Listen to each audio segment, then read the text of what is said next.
speaking about inequities in education, we have this thing to where people are not voting. And I don't think people understand down to your kid's school is affected by you voting. We're talking the way districts are drawn. We're talking how money gets divvied up. We're talking for school board positions, which these are huge, which the school boards played a big role in schools when the pandemic hit. Mm-hmm. And we saw what happened when you don't pay attention to who's in charge or who is sitting on your board. You have a cluster situation of people who ultimately do not care about your children.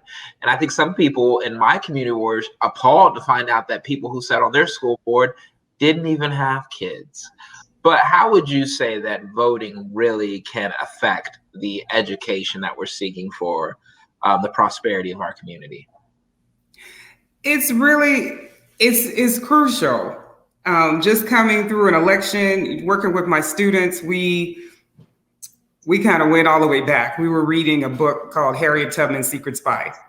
And during that time, 1860, Abraham Lincoln was elected as president. So we talked about just the various issues that were important to at that time.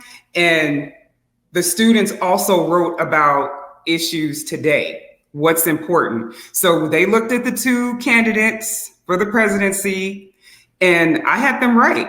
They had to write argumentative. I agree with you, Ms. Williams.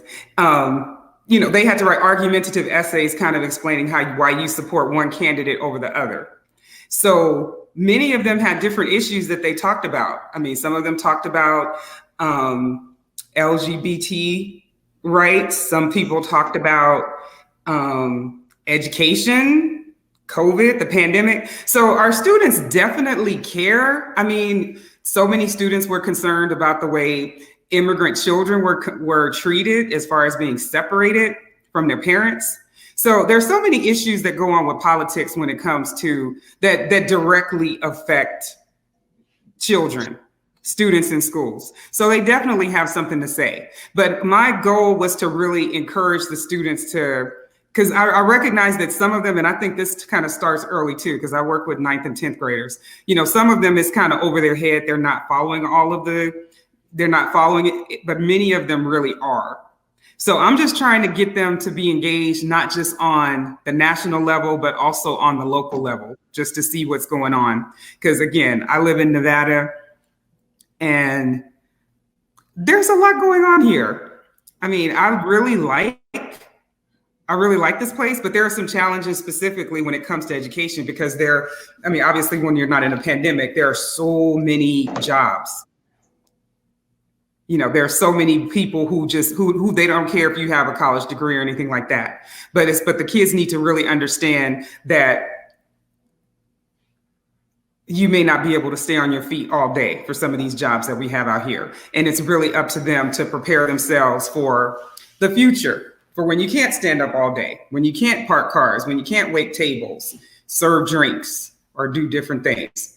But overall, it's just something that I've really emphasized with the students to just really be involved with what's going on because it affects them directly.